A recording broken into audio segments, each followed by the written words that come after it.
I was fixing the old John Deere's engine when I heard the expensive car pull up the gravel driveway. The sound was different from the pickup trucks and farm vehicles that usually visited Grandpa Joe's place. This was sleek, foreign, and completely out of place among the weathered barns and rolling fields. Setting down my wrench, I wiped my greasy hands on my coveralls and walked toward the house. A man in his 30s stepped out of a black BMW, wearing clothes that probably cost more than I made in 3 months. His leather shoes were polished to perfection, his suit pressed without a wrinkle, and his watch caught the afternoon sunlight like a beacon of wealth. "You there," he called out, not bothering to approach me. "I'm looking for Joseph Crawford's property. This is it, right?" "Yes, sir," I replied, removing my cap out of respect. "This is the Crawford farm." "I'm Jake, the farmhand. Can I help you with something?" He looked me up and down with obvious disdain, taking in my dirt-stained clothes and calloused hands. "I'm Marcus Crawford, Joseph's grandson. I'm here about the inheritance." My heart sank. I'd been dreading this day for weeks, ever since Grandpa Joe passed away. He'd been like a father to me for the past 15 years, ever since I started working here as a teenager with nowhere else to go. "I see," I said quietly. "I'm sorry for your loss." Marcus barely acknowledged my condolences, already scanning the property with calculating eyes, probably estimating its worth. Marcus walked around the property like he owned it, which I supposed he probably did now. He pulled out his phone, taking pictures of the barn, the fields, and the farmhouse where I'd been living in the small apartment above the garage. "So you're the hired help," he said, not really asking. "I assume you'll be moving on now that the old man is gone." The casual cruelty in his voice hit me harder than I expected. "Well, sir, I was hoping we could discuss."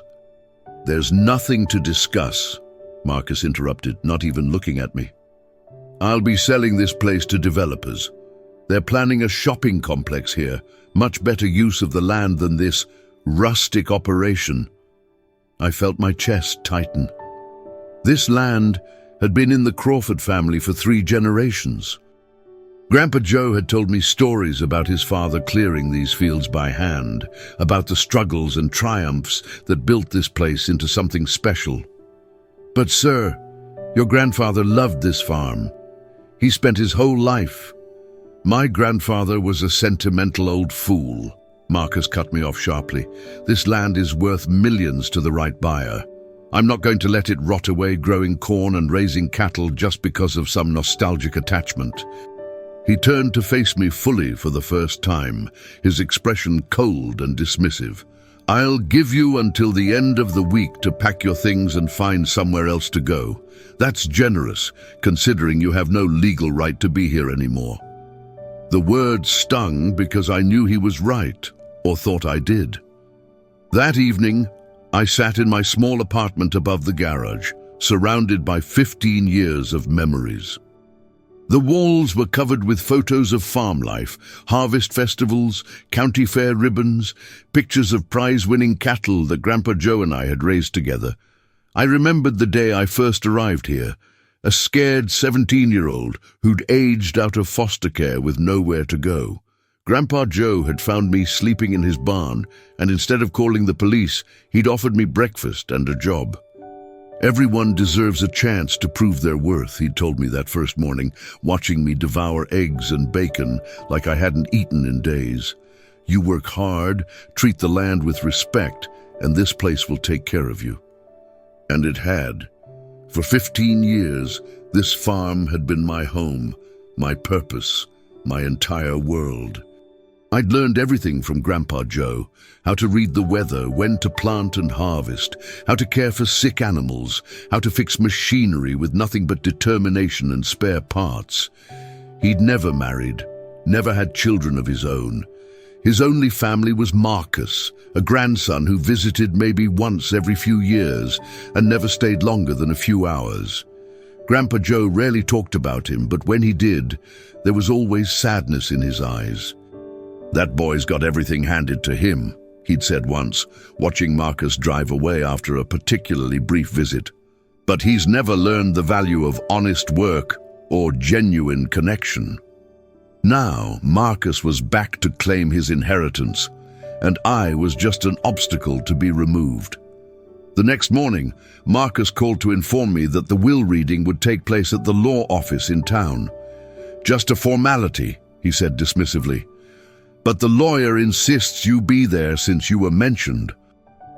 I was surprised to learn I'd been mentioned at all, but I cleaned up as best I could and drove my old pickup truck to the office of Henderson and Associates. The building was small but respectable, the kind of place that had been serving farming families for generations. Mr. Henderson was an elderly man with kind eyes who had known Grandpa Joe for decades. Marcus sat across from me in an expensive chair, checking his phone and looking impatient. "Thank you both for coming, Mr. Henderson began, adjusting his glasses. "Joseph Crawford's will is quite straightforward, but there are some interesting provisions." He cleared his throat and began reading. Most of it was standard legal language about debts and personal effects. Marcus inherited the house and most of the financial assets as expected. But then Mr. Henderson's voice took on a different tone. "To Jake Morrison, who has been like a son to me and has worked this land with dedication and love for 15 years, I leave the following." Marcus looked up from his phone, suddenly paying attention. I felt my heart racing, wondering what small token of appreciation Grandpa Joe might have left me, maybe his old watch or his favorite fishing rod. "I leave to Jake Morrison the full ownership of the farmland, including all agricultural buildings, equipment, and livestock, totaling approximately 847 acres. The words hit the room like a thunderbolt. The silence in the lawyer's office was deafening.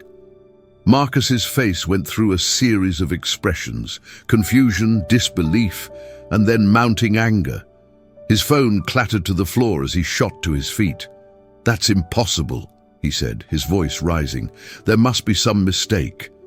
I'm his only family, his only heir." Mr. Henderson remained calm, having clearly anticipated this reaction. "I assure you, Mr. Crawford, there's no mistake. Your grandfather was very specific about his wishes. He came to me 6 months ago to update his will, and he was completely sound of mind." I sat frozen, unable to process what I'd just heard. The farm, Grandpa Joe's entire life's work, was mine. It seemed impossible, like something out of a dream. "This is ridiculous," Marcus shouted, pacing the small office.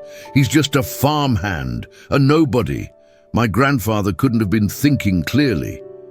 "Your grandfather left you the house and a substantial financial inheritance," Mr. Henderson pointed out patiently, "but he felt the land should go to someone who truly understood its value." Marcus whirled around to face me, his eyes blazing with fury. You manipulated him, didn't you? Took advantage of a lonely old man, made him think you cared about him just to get your hands on his property." The accusation hit me like a physical blow. "That's not true," I said quietly, finding my voice at last. "I never asked for anything. I never even knew." "Of course you knew," Marcus snarled.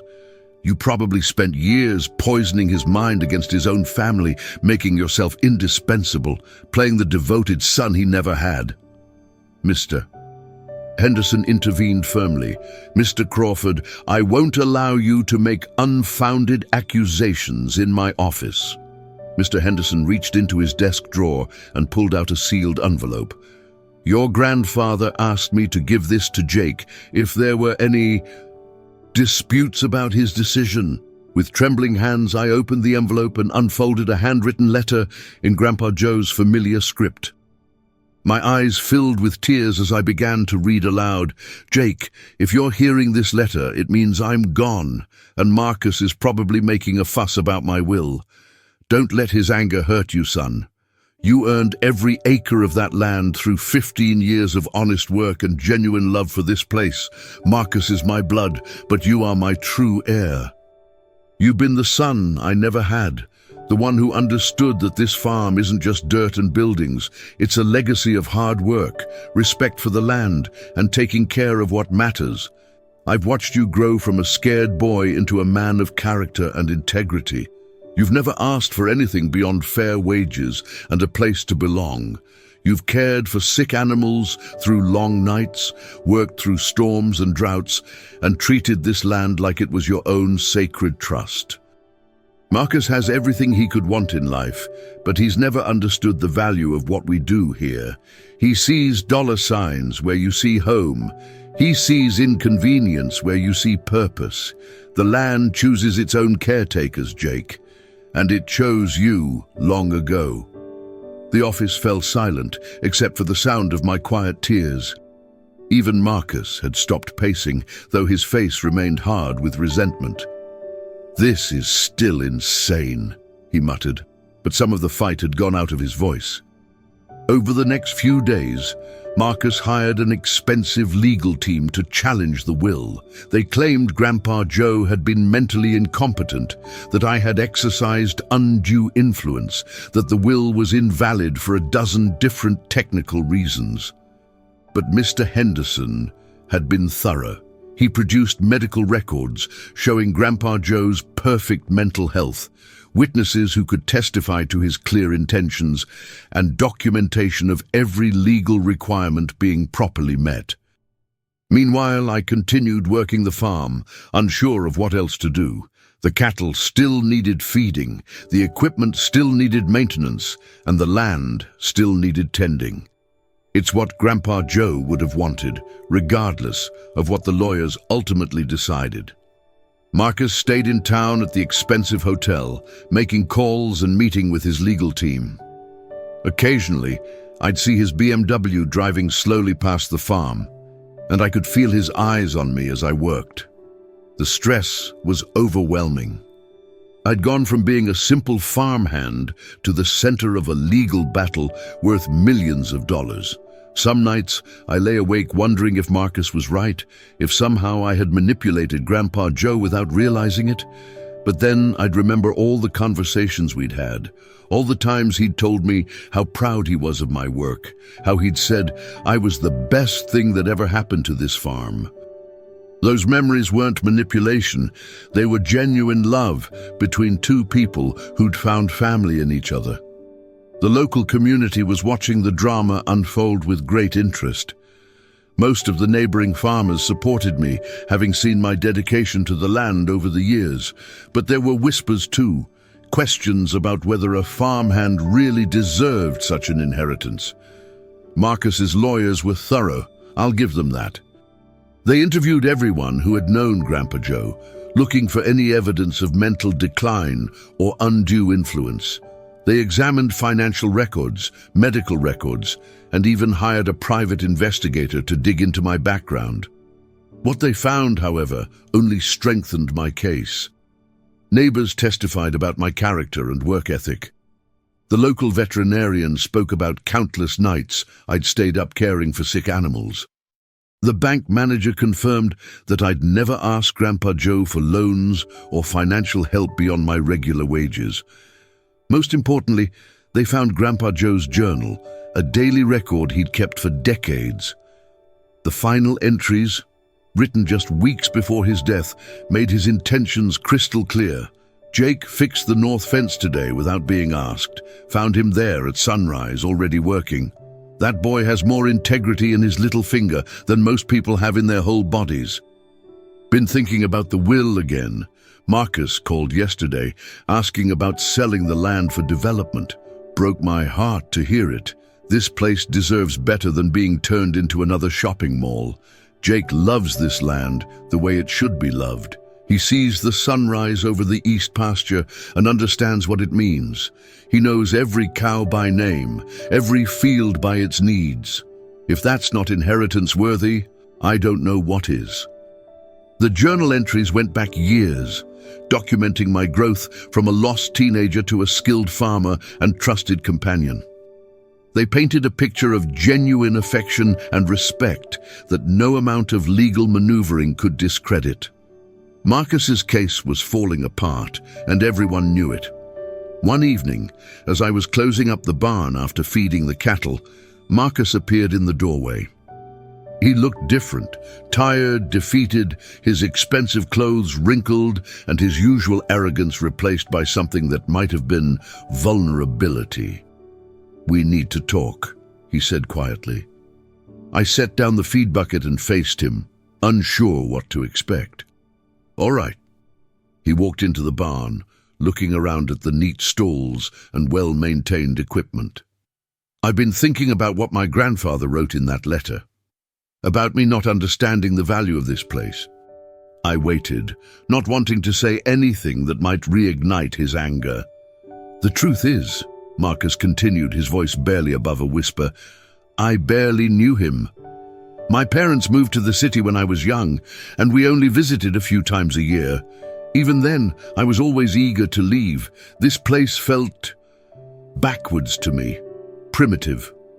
He ran his hand along the wooden rail of a stall, and I noticed his manicured fingers for the first time looked uncertain, almost hesitant. "I built my whole life around being different from him. I went to business school, made money in tech, surrounded myself with luxury. I thought I was better than all this." He gestured around the barn.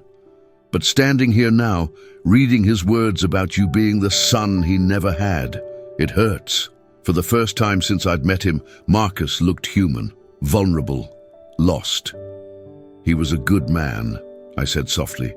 "He talked about you sometimes. He was proud of your success, even if he didn't understand it." Marcus's laugh was bitter. "Was he? Because I never felt that." Marcus sat down on a hay bale, looking more like a confused child than a wealthy businessman. "Tell me about him," he said. "Tell me about the grandfather I never really knew." So I did. I told him about Grandpa Joe's morning routine, how he'd walk the property every dawn, checking on the animals and talking to them like old friends. I shared stories about his wisdom, his patience, his ability to fix anything with determination and ingenuity.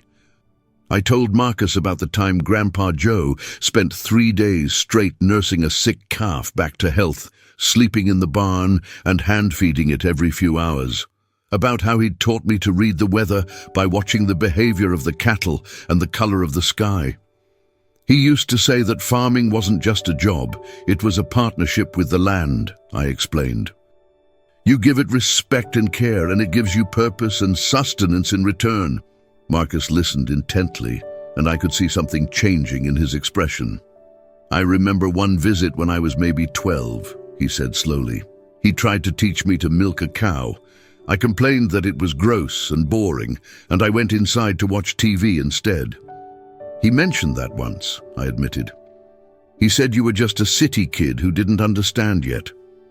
He hoped you'd come back when you were older and give it another chance. But I never did." Marcus's voice was heavy with regret. "I was too proud, too convinced that I was above all this. And now he's gone, and I'll never get that chance." We sat in comfortable silence for a while, listening to the gentle sounds of the cattle settling in for the night. Finally, Marcus spoke again. "I'm going to drop the legal challenge." I stared at Marcus in surprise. "You're sure?" He nodded, standing up and brushing hay off his expensive pants. "My grandfather was right. This land should go to someone who understands its value, and that's clearly not me." He paused, looking around the barn one more time. "But I have a request." "What's that?" "Teach me," he said simply. "I know I have no right to ask, especially after how I've treated you. But I'd like to learn about this place, about the man my grandfather was, about why this all mattered so much to him." I was stunned. This was the last thing I'd expected from the arrogant heir who dismissed me as just a farmhand less than a week ago. "I can't stay long," Marcus continued. "I have a business to run back in the city, but maybe I could visit sometimes, learn the basics, understand what I missed all these years." Looking at him now, I could see traces of Grandpa Joe in his features, the same strong jawline, the same intelligent eyes. Maybe there was more of his grandfather in him than either of us had realized. "Grandpa Joe would have liked that," I said finally. "He always hoped you'd want to learn about this place." Marcus smiled, the first genuine smile I'd seen from him. "Then it's settled. Consider me your most inexperienced student." Over the next few days, Marcus extended his stay and threw himself into learning about farm life, with the same intensity he'd probably applied to his business ventures. He was clumsy at first, unused to physical labor, but he was determined. I started Marcus with simple tasks, feeding the chickens, collecting eggs, basic maintenance work. He complained about the early hours and the physical demands, but he kept showing up every morning, ready to learn. "This is harder than running a tech company," he panted after we'd spent the morning repairing fence posts. "Different kind of hard," I agreed. "Your grandfather used to say that farming teaches you patience because you can't rush nature. Everything happens in its own time." As the days passed, I watched Marcus begin to understand what his grandfather had loved about this life. He started to appreciate the satisfaction of physical work, the connection to the land, the simple pleasure of caring for animals. One morning, I found him sitting in the pasture, watching the sunrise over the hills. "I get it now," he said quietly. "Why he never wanted to leave this place. There's something peaceful about it, something real." He used to sit in that exact spot every morning, I told him. Said it helped him plan his day and remember what was important. Marcus was quiet for a long moment. "I wasted so many opportunities to know him," he said finally. "All those years I thought I was too good for this place, too sophisticated for his simple life. I was an idiot." "You were young," I said, "and you're here now. That's what matters." By the end of the week, Marcus had calluses on his hands and dirt under his fingernails. He'd learned to milk a cow, mend a fence, and recognize the signs of illness in livestock. More importantly, he'd begun to understand the legacy his grandfather had left behind. "I need to go back to the city," he said on his last morning. "But I'll be back. Maybe not often, but regularly." After Marcus left, I stood in the farmyard looking at the land that was now legally mine. It still felt surreal, like a dream I might wake up from at any moment. But the deed was filed, the legal challenges were dropped, and I was now the owner of 847 acres of prime farmland. The responsibility was overwhelming. This wasn't just property. It was Grandpa Joe's life's work, his legacy, his gift to me. I felt the weight of that trust every morning when I walked out to check on the cattle, every evening when I secured the barn for the night. But I also felt something else. Purpose. This land had given me everything: a home, a family in Grandpa Joe, a sense of belonging I'd never had before. Now it was my turn to give back, to be the caretaker it deserved. I started making plans. There were improvements I wanted to make, sustainable farming practices I wanted to implement, ways to honor both the land's history and its future. Grandpa Joe had taught me well, but now I could put my own mark on the place while respecting what came before. The local community embraced me as the new owner. Neighboring farmers offered advice and support, treating me not as an outsider who'd gotten lucky, but as someone who'd earned his place through years of dedication. Marcus kept his word and returned a month later, this time staying for a long weekend. He was different, more relaxed, more genuine. He worked alongside me without complaint and asked thoughtful questions about the farm's operations. "I've been thinking," he said one evening as we sat on the porch, "about what my grandfather said in that letter, about the land choosing its own caretakers." "I think he was right," Marcus continued. "This place chose you long before he wrote that will. You belonged here from the moment you arrived." We sat in comfortable silence, watching the sun set over the fields. The cattle were settling in for the night, and somewhere in the distance I could hear the gentle hum of the irrigation system I'd repaired that morning. "You know what the strangest part is?" Marcus said. "I'm actually grateful this happened the way it did. If I'd inherited the farm, I would have sold it without a second thought.